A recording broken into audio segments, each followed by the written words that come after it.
a ready-made and ultra-practical set of questions that, in a fast and pretty intense way, enhances your self-awareness.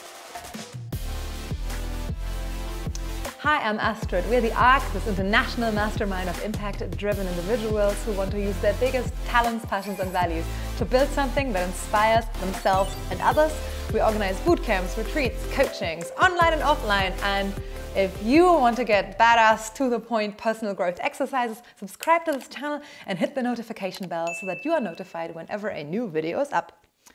So we all want a greater level of self-awareness and reap the benefits of being able to manifest stuff. Is there a structured way of actually getting there? Well, let's see.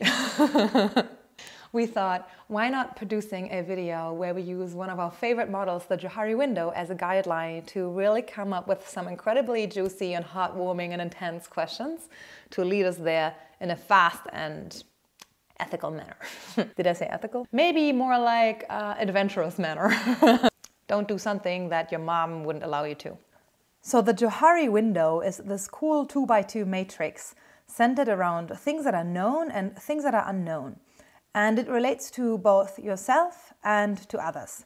For instance, there is your arena, the things that both you and others know about you. There are also your blind spots, the things that you might well know about yourself, but others don't. There's your facade, the things that, well, you might well know about yourself, but that you're not sharing with others. And there's the unknown, the things that neither you nor others know about you. Why all of this? Essentially, the idea is to have a large arena, which is typically associated with knowing oneself well, being self-aware and open, not hiding, potentially having a large comfort zone, being more trustworthy and generally more resilient and more stable. How to get there? Well, the idea is very simple. It is to use feedback and get feedback to decrease your blind spots. And it is to engage in a process of self-disclosure to, well, decrease your facade, by sharing the things that you're potentially scared or ashamed of. Yeah, and that's already the whole thing. That's the whole magic. If you want to learn more about this model, go and click on the video that we have linked on top of the screen. And yeah, let's dive into all the questions and exercises we have prepared for today. Now, just as a little disclaimer, we are not doing therapy over here. So the questions that are coming are potentially a little intense. And if you get triggered in a way that you feel it's touching upon topics that you can't handle, that will traumatize or re-traumatize you, stop this exercise, and go and seek professional help. I'm saying this because we obviously cannot control what happens in front of the screen while you're watching this. Just remember that this exercise is supposed to challenge you, but it's getting a little bit too far if you are starting to feel unsafe in any way. So let's dig out some of those juicy, heartwarming and intense questions for feedback. Actually, what I find so regrettable is that when you mention the word feedback, most of the time what you're getting is like rolling eyes. And I find that so regrettable because for me personally, feedback has been one of the most insightful sources for personal growth. Yet the ways it has been taught and used are just so utterly dehumanizing. Yeah, the most prominent example being, I guess, the annual performance review, which nobody seems to like because nobody feels like it's an opportunity to really sit down with someone you trust and share authentically about where you want to grow and where the other person has to grow. No, like it just almost never happens like that. And instead, we feel like we're having to bear spending time with someone who we are subjected to in the hierarchy and waiting them to tell us off, And we don't even have an opportunity to share back what triggers us about this person because of some crazy and fake power distance, which we magically have to stick to. And then we even invent methods like the sandwich, where we try to wrap these creepy intentions into a pretendedly politically correct conversation. You even have to say thank you after having been bullied into that conversation by some crazy system that you haven't even chosen to be in. So I know maybe that's a little bit of the extreme side, but I don't know, it just triggers me so massively much. Okay, so let's calm down and talk about what feedback means to us. First of all, there is no positive or negative. Please understand that any single trait of a person is context dependent. There's just people who are triggered, people who resonate in a way that makes them feel uncomfortable or comfortable with you, yeah? And that might say something about you, but mainly says something about them. So in authentic feedback, what we are really doing is to disclose ourselves in an accountable manner. And the person who is getting the feedback can decide themselves what they want to do with that information. Yeah? We can't tell anyone the truth, because the maximum we can do is to share how we feel about a certain behavior, how we experience our truth filtered by our feelings. Understanding that and being able to communicate that in a precise way is quite an art. So bullshit feedback, for instance, I think is someone saying something like, in that meeting, your voice could have been more determined. Because for me, what this person really is saying is, I got so triggered by your voice. It made me feel anxious, angry, tense. Well, we don't actually know what exactly it made them feel. And because I want to win that client, be a good boss, brackets, we also don't know what exactly.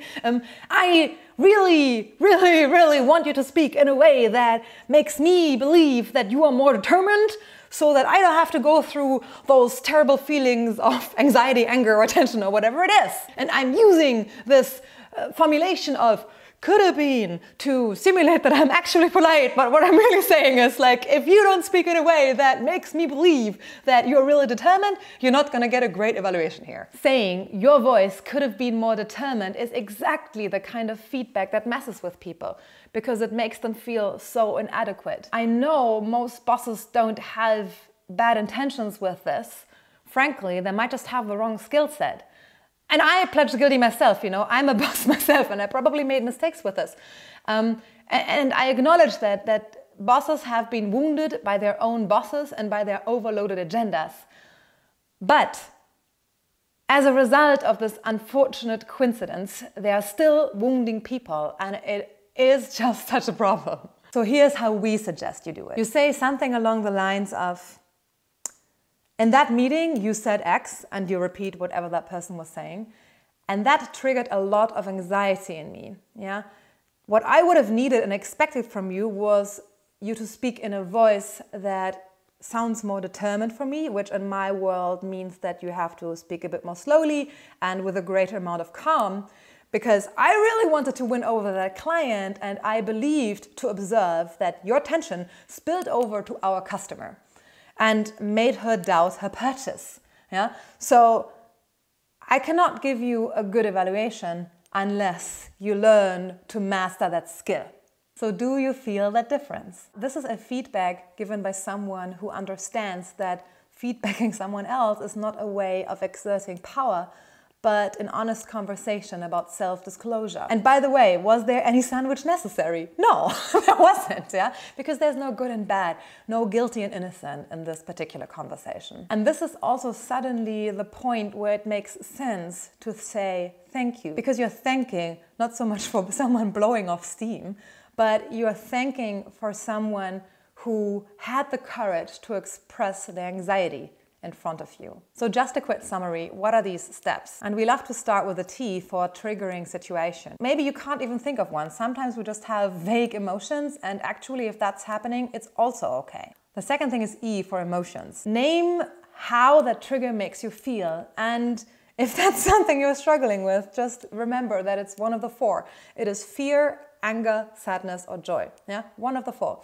And saying something like, I feel you're stupid, that's not an emotion, that's a thought. Okay? I feel you're very unprofessional, that's not an emotion, that's a thought. I feel anxious because you look unprofessional, that is an emotion. So S stands for share the story that your brain is telling you about cause and effect and the mechanisms that are going on in your world. So for instance, you can share something like, I really wanted that client, and in my world, we have to speak in a way that looks determined to induce trust on the other side and therefore help them to make a positive purchasing decision. And the last one is C. C stands for consequences, and it's, in my opinion, actually a little bit optional. And basically what you're doing is you're sharing what happens if nothing changes. For instance, you could say, In this particular example, look, if I am continuing to feel anxious whenever I let you pitch, there's no way you're going to get a good evaluation here. So, and of course, the other person can respond, and I love thank you to be the first response for a simple reason. If we respond being defensive, arguing, or telling other people off that their perception is somewhat flawed, we are not exactly encouraging them to be sincere the next time. And then you can follow up your response essentially using exactly the same structure, you know, T for triggering event.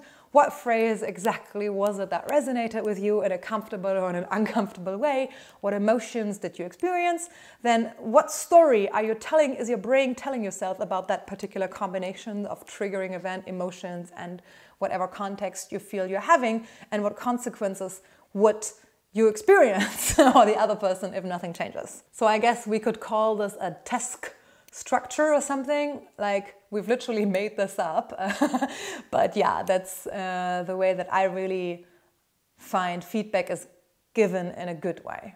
Okay, so just a little interruption and a little pause because, hey, maybe you too have your own stories about feedback being super useful versus feedback maybe being honest but tough, but also liberating. And I'm so curious to hear from them and to learn from your stories, and maybe you will inspire someone else. So do dare to share them in the comments below. Chances are you're just gonna be met with a lot of empathy. So let's talk about self-disclosure.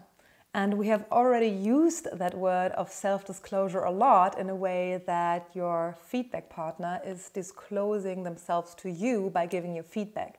Now this is the other way around. This is how you can disclose yourself to them. And for a lot of people, this is actually the scarier part for two simple reasons. One is that oftentimes the level to which we dislike ourselves is way higher than the level at which other people dislike us or get triggered by us. But the second reason is really that if you follow the feedback model as we suggested, any uncomfortable truth that could potentially surface might still just be the perception of the other person, yeah? So you can still say, yeah, but that's not me. That's just what you got triggered by.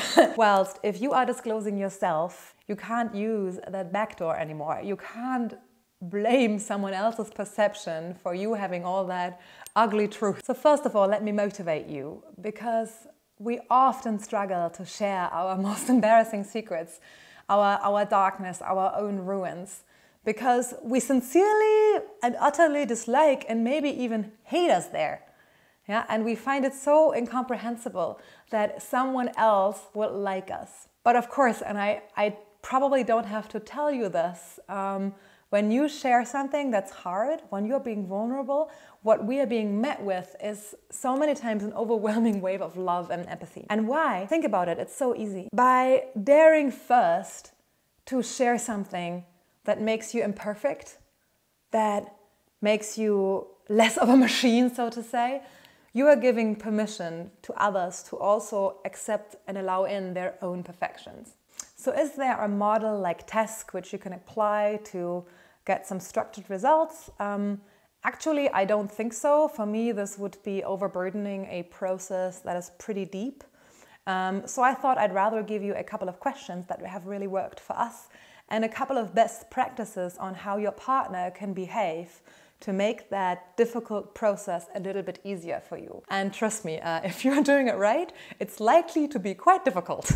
So here are the questions. And by the way, just a little disclaimer, because these questions themselves might really annoy you, trigger you, even repel you. They're the ones that just work for us. So if you are not liking them, feel free to make up your own ones. And I'm just going to quickly read them out. What do you pretend? How are you hurting? And what have you been ashamed of? How is the energy you need to invest in hiding compromising other areas of your life? What needs to be let go of? What needs to be let go of? I think this is a really important one. And last but not least, what needs to heal? So these questions and a couple more we have actually put into the guide, which we have linked below this video. So yeah, just download it from there if you want more inspirations. So to your partner, yeah, listen. Listen not just with your ears, but with your whole body. And pay attention to the emotions that are popping up. Why? Oftentimes when we are hiding, we're not just hiding a story from others. oftentimes we are also numbing the emotions related to that story within us. So just a quick example, imagine you're someone who has been running away from very, very deep, but very, very old grief. Yeah? This feeling might be so old that you have unlearned to actually cry about it, and yet it's kind of stuck. It's the one thing that you don't want anyone to know about you, how much you're still grieving. So as a listener, you might actually experience how you feel the urge to cry yourself, or how at least you have maybe a very, very big lump somewhere in your tummy. I don't know, did you ever experience that situation where you were talking to a friend and your friend started to cry, and as a result of that you understood how much you're hurting yourself? Yeah, so basically that's what we're talking about, yeah? And this is so powerful because as a listener, you give permission to the person in front of you to reveal whatever he or she needs to reveal. Hey, and you know, maybe your own story even pops up, yeah, because truth be said, chances are that your feelings are going to be related to a story that happened in your own life. So yeah, it's like the perfect opportunity for you to go next. Yeah. And this is the moment where we have 3 seconds of a pause. And we breathe. And we say congratulations for having made it so far, because I understand it's a lot of information. And as I've mentioned before in this video, we have actually produced a guide which summarizes the Johari Window in more depth, as well as all the questions and principles that have been mentioned in this video. And of course, if you want to get started for real, dare to sign up for a coffee chat with us. These are our 45 to 60-minute coaching conversations with one of our ARC team members, where we will be on the phone with you and dig deep on how the heck you can use your biggest talents, passions, and values to build something in your life that inspires yourself and others, what's holding you back potentially, and whether the ARC is the best partner for you to fuel your personal growth. And that's it for this video. Now, if you want more specific content like this, do give it a like. This will tell us to make more like that. And also, if you're curious about having more personal growth exercises like these, subscribe to the channel. We upload videos regularly. And by the way, don't forget to hit the notification bell, because just subscribing it will be nice, but you don't get notified when new videos are up. And yeah, last but not least, if you know someone in your circle of friends or at work or wherever who is this really authentic and interested person, do dare to share that video with them.